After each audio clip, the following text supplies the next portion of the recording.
আমরা কম বেশি অনেকেই হয়তো জানি যে সুইজারল্যান্ডের চকলেট খুবই বিখ্যাত, আর আমরা প্রত্যেককেই দেশি বিদেশি বিভিন্ন রকমের চকলেটই খেয়েছি। তো আজকে চলুন দেখি সুইজারল্যান্ডের সবগুলোতে কত রকমের চকলেট পাওয়া যায়। আর এখানে শুনেছি চকলেট কিন্তু নিজের হাতে বানানোও যায়। আপনারা আমার আগের ভিডিওতে দেখেছেন যে আমার হাজব্যান্ড সুইজারল্যান্ডে গেছে, তো হাজব্যান্ডের চোখ দিয়ে আমি তো সুইজারল্যান্ড ঘুরে দেখছি, তার সঙ্গে সঙ্গে আপনারাও আমার সঙ্গে একটু ঘুরে নিন। এখানে চকলেটের ভ্যারাইটি দেখে তো মাথা খারাপ হওয়ার জোগাড়।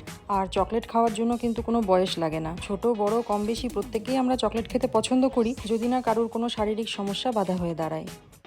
আর এই চকলেটগুলো দেখুন, এত সুন্দর দেখতে, ভেঙে খেতেও কিন্তু মায়া লাগবে। বড় মানুষই চকলেট দেখে লোভ সামলাতে পারছে না, তাহলে বাচ্চাদের আর কি দোষ বলুন।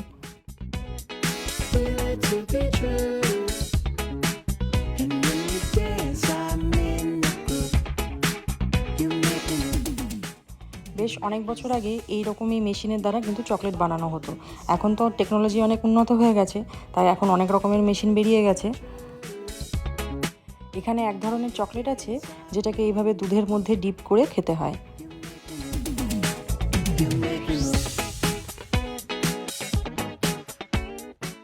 আর এই যে হার্ট সাইনের মতন রয়েছে, এটা হচ্ছে চকলেট মোল্ড। আর এখানে প্রচুর ড্রাই ফ্রুটস রাখা রয়েছে। চলুন দেখি এখন যে কিভাবে চকলেটটা বানানো হয়। এই যে এই মেশিনটা থেকে লিকুইড চকলেট বার হচ্ছে, দেখেই তো ইয়ামি লাগছে, মনে হচ্ছে এক্ষুনি গিয়ে খেয়ে নিই। এই দেখুন, কে একজন আবার হাতে করে নিয়ে খেয়েও নিল।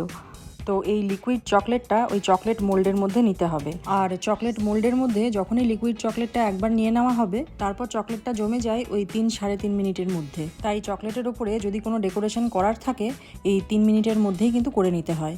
টপিংয়ের জন্য এখানে বিভিন্ন রকমের নাটস, ড্রাই ফ্রুটস এসব রয়েছে। তো এখন দেখা যাক যে কে কীরকমভাবে সাজায়।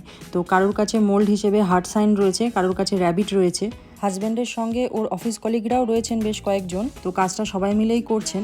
আর এই যে চকলেটটা বানানো হচ্ছে, এই চকলেটটা কিন্তু ওদের কোম্পানি মানে ওদের অফিস থেকে গিফট করা হচ্ছে প্রত্যেককে। সেজন্য প্রত্যেককেই তাদের ফ্যামিলির জন্য আলাদা আলাদা মোল্ডে চকলেট বানাচ্ছেন। আর চকলেটগুলো কে কীরকমভাবে সাজাবেন সেটা তার ব্যক্তিগত পছন্দ।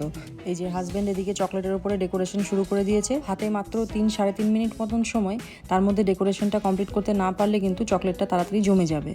তবে এখানে কিন্তু চকলেটের উপরে অনেকেই সল্ট ব্যবহার করেন। আমি এর আগেও বেশ কিছু বিদেশি চকলেট খেয়েছি যেগুলোর মধ্যে সল্ট দেওয়া থাকে।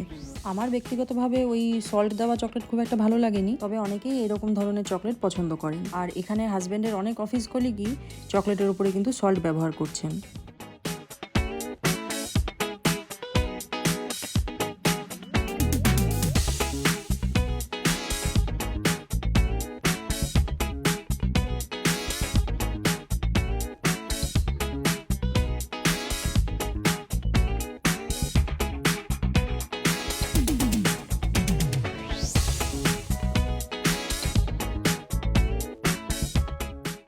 এই যে যে যা নিজের পছন্দ মতন ডেকোরেশন করেছেন।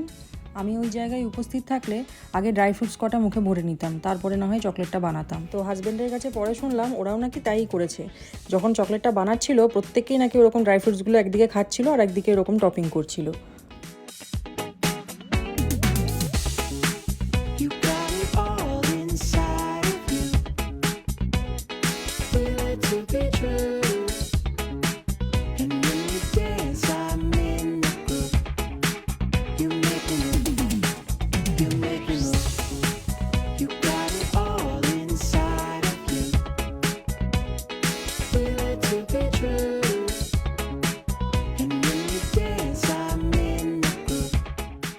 আর এদিকে হাজব্যান্ডের এক অফিস কলিগ চকলেট বানিয়ে আনন্দে প্রায় আত্মহারা।